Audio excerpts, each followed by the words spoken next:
Portable games.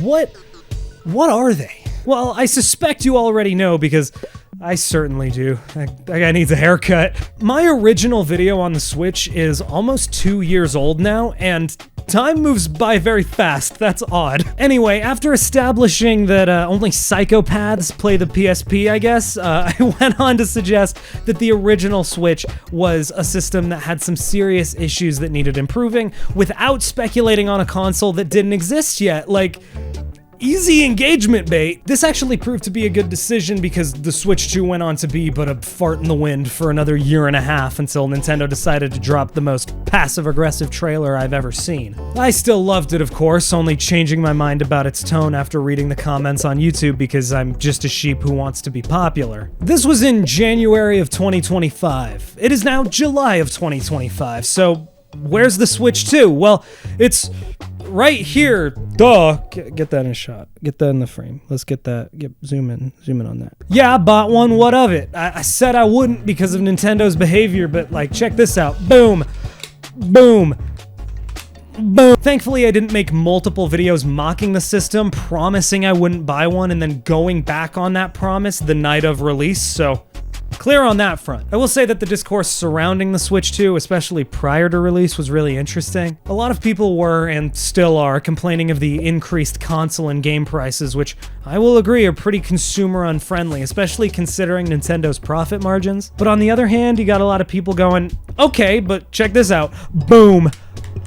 Crap. Boom. It's pretty amazing how we live in a world where a significant number of people are boycotting Nintendo's newest console, and yet it's still sold out everywhere, and it's their most successful console launch of all time. Honestly, I don't think $450 is too crazy, but it definitely priced a lot of people out of owning a Switch 2, and doesn't feel like a good business decision because a lot of game consoles are sold at a loss. I'm also definitely not an authority on game console pricing because I bought a Lenovo Legion Go when this thing was new and it was like $700, so you know, boo! I also wish I actually owned this console instead of the license to it. Same with the games. And yes, $80 games that are already out at lower prices is nuts. And yeah, I'll still be buying Kirby and the Forgotten Land for Switch 2 because I'm a hypocrite. Honestly, even though these games are overpriced, they're still so good. Like, I'm not a big Mario Kart guy, but Mario Kart World is probably the best in the series. Although I will be biased because on one of my first races, I saw this big fat bee racing around and I thought it was Honey Queen from Mario Galaxy. It turns out it was this costume for Wario. Also, and I won't be spoiling it because the game just came out, Donkey Kong Bonanza is probably one of, if not the best 3D platformers Nintendo has ever made. If not, I'll go even grander. Of all time, picture the universe behind me. I beat it in like 3 days and my head is still spinning after the whole thing. Also, I don't understand how Mario Kart World is $80, but Donkey Kong Bonanza is only $70, because if I only had to pick one of these, I know which one I'm picking. Somehow this console can also run Cyberpunk 2077, which is genuinely really impressive. Still not great, but I mean, it's probably the best way to play it portably, so I'd recommend it, I guess. I did also get Welcome Tour, and I didn't like it. It's a $10 tutorial, and it sucks. Astro's Playroom was free, and I still bought Welcome Tour. I am but a pawn in Nintendo's master plans. What are those plans? To convince me to give them my money. The only caveat is they really don't have to do a lot of convincing. Now, overall, the hardware on the Switch 2 is really good. I've only had a couple small reliability issues. The thin plastic film over the actual screen on the Switch 2 is very easy to scratch, so I've had a couple issues that way, and then sometimes the console won't read cartridges, and I have to restart it, and then it will read my cartridges, but that is just kind of annoying, so it's not big issues, but it is worth mentioning if you're planning on purchasing it. I'd be doing you a disservice if I didn't mention it. And then you went, well, I watched Mikey's video and he's an authority on everything. He knows everything and he's so handsome and he didn't bring this up, so I'm gonna unsubscribe from his channel and leave nasty comments.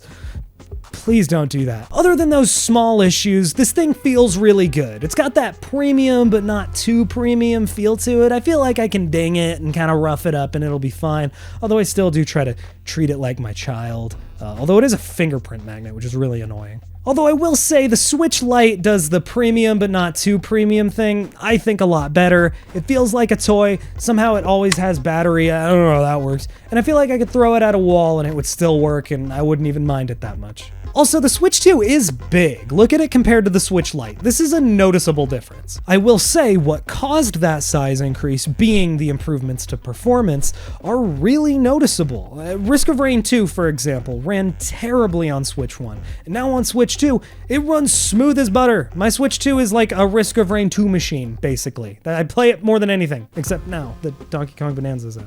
I've been playing that a ton. So my final thoughts on the Switch 2 are that I like it. It's a well-built system, it performs well. Any game that had an uncapped frame rate, for the most part, now runs smooth as butter, and that's really what I was hoping for with the system. I don't agree with a lot of Nintendo's decisions, especially when it comes to price increases and game licenses, but the system is really good, and the games are really good. So I just hope Nintendo gets their act together and still keeps making good, fun games for us. With all that said, thanks for watching. If you liked the video, please hit the like button. If you want to support me and get me pushed in the algorithm and just show that people are engaging with the content, liking and commenting helps a lot. Comment your favorite smoothie, your favorite restaurant, your favorite video game, your favorite color. I don't care. Just comment something, please.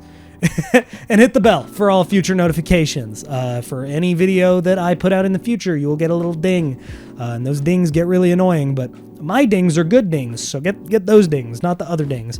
And also remember, even though I am a sheep, so are you. So, like, shut up.